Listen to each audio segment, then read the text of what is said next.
Good evening, welcome to Interesting Talks with Footprints Counselling Service. Today our talk is going to be about body language, and how we can make the most of it, how we can use it to our advantage and be more successful in our endeavours, in our encounters with people in life in general. As normal, like, share, leave comment on YouTube or on Facebook. On the YouTube channel you can hit a like button and you'll see all my latest videos as they come out. So, body language. There's over 7 billion people on this planet. And if we want to make the most of our time on this planet, it's kind of important for us to have good communication skills. Now, 80% of our communication skills are through body language, and 20% is the verbal word.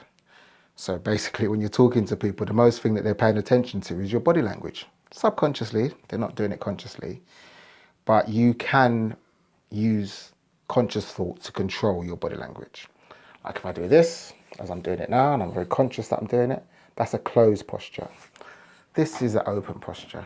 And showing your hands, letting the palms of your hands be shown, shows that you're an accepting person, or you're accepting to the person that you're communicating with. Now, body language, as I've said, is unconscious and it's conscious. Movements which conveys attitudes and it conveys feelings. When somebody smiles, the way you'll be able to tell if it's a genuine smile is when they smile, they kind of get like crow's feet here at the sides of their eyes, and their eyes will also light up to a certain degree, and that will show you that it's a genuine smile. When it's not, obviously, it's a false smile. Eyebrows. When people's eyebrows move up, it's usually a display of surprise or disgust or dislike of what they're seeing. And the same thing, or a different thing, but when their forehead is frowned, you can see these creases coming on, that's usually something that they're surprised about. They don't like this. Again, another thing, what you see with people when they cross their legs or cross their arms, shows that they're emotionally shut down, physically shut down, and psychologically shut down to whoever they're talking with or whoever they're spending their time with. Our chest is like a pointer to the body. And how would I describe this? If you're in a meeting or somebody's in a meeting and their chest is pointed away from the meeting and other people that they're talking to or with, then the chances are that they've got no interest in what's going on, or again, they're disgusted with the conversation that's taking place. With liars, you find that they can't really have good eye contact.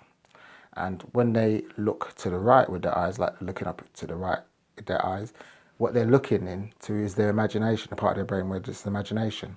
So they're not being truthful or honest, because that's what they're doing.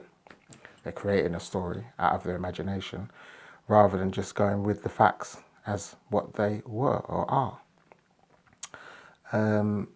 Mirroring, something else is very quite interesting, especially if you're in a relationship with somebody, for example, or you're observing somebody in a relationship.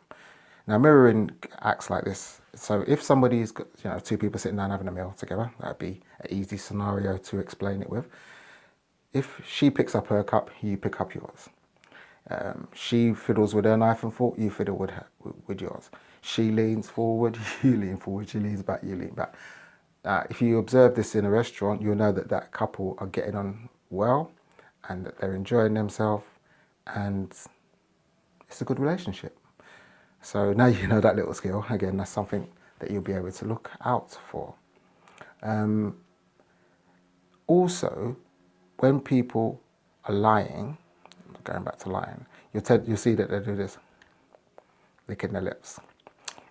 And you'll find them swallowing in an unnatural way. This will give you some indication that they are telling a few fibs of their own. Now, at the end of this talk, or pretty soon, I've got some exercises that I would like you to try. And if you try them, I'd like you to give me feedback and notify me on Facebook, on the comment section, or on YouTube, on the comment section, how you managed to get on with your experiments. So, straight to it. So the exercises I'd like you to try for the next week at least: greet everybody you encounter in the course of your work with a pleasant smile, as if you're genuinely pleased to see them. Now, you don't have to maintain an inane smile on your face all day. It's enough just for this exercise that at least when you meet people, you meet them with a smile. Take note of their reactions to your action. Do they return the smile? Does the encounter appear to proceed better than it used to, or was it worse than it used to be? Does anybody appear to be surprised or just suspicious? Does the encounter last longer or shorter than it would have done otherwise? Okay. Now take note of your own reactions. Did you feel the exercise easy or difficult? Did you find people's attitudes changing? Did you find yourself disliking others less than you did before, or more than you did before? Does there appear to be any change taking place in the relationship between you? Is there any difference in the response of men or of women, or those young and old?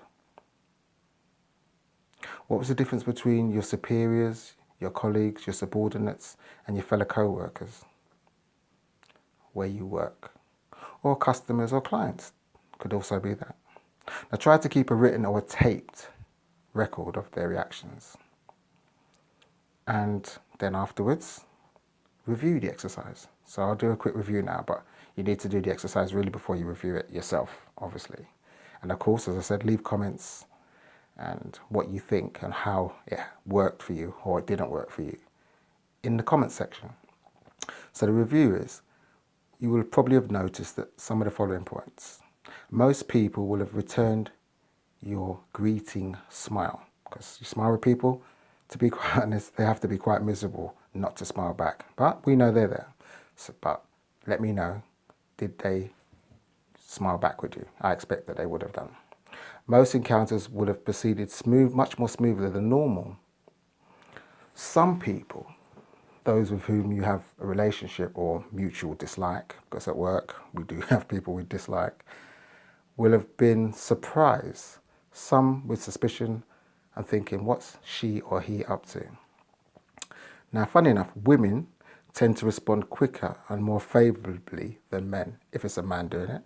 And if it's a woman doing it, the reverse is probably true.